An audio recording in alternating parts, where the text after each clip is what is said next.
காட்டு விலங்காக இருந்த நாய் மனிதனின் செல்ல பிராணியானது எப்படி உணவு தேடி மனித முகாம்களுக்குள் நுழைந்த ஓநாய்களிலிருந்து நாய்கள் உருவானதாக கருதப்படுகிறது.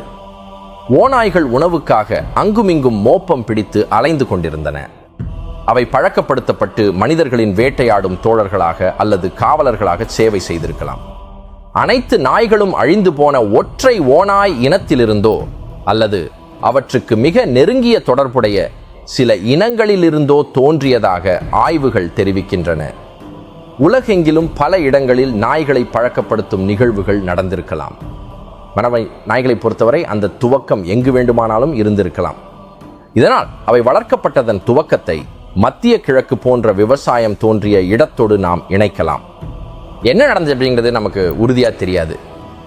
இவை அனைத்துமே சாத்தியங்கள் தான் அப்படின்னு பொண்டஸ் ஸ்கோக்லண்ட் சொல்கிறாரு. அதுதான் மிக சுவாரஸ்யமான விஷயம்ங்கிறார் அவர். அதனால அந்த வரலாற்றை நாய்களின் டிஎன்ஏவில் இருந்து நாம் பெற முடியாது. நாய் இனங்கள் எப்படி தோன்றின?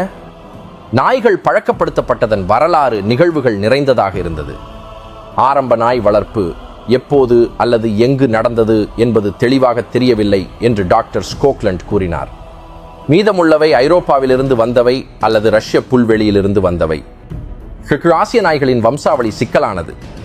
சைபீரிய குளிர் பிரதேசம், சூடான கிழக்கு பிரதேசம், தென்கிழக்கு ஆசியா என இப்படி பல இடங்களில் அது நடந்திருக்கலாம்.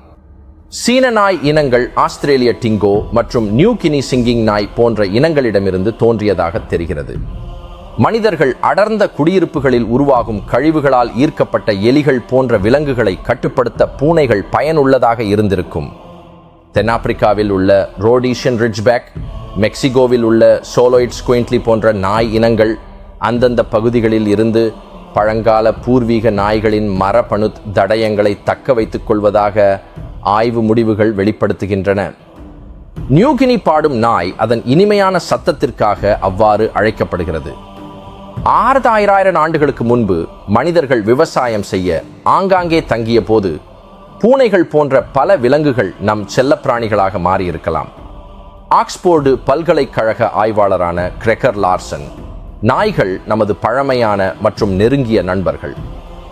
பண்டைய நாய்களின் டிஎன்ஏ பற்றிய ஆய்வு நமது நட்பின் வரலாறு எவ்வளவு பின்னோக்கி செல்கிறது என்பதை காட்டுகிறது. எப்பொழுது எங்கு இந்த ஆழமான உறவு துவங்கியது என்பதை புரிந்து கொள்ள உதவுகிறது என்கிறார்.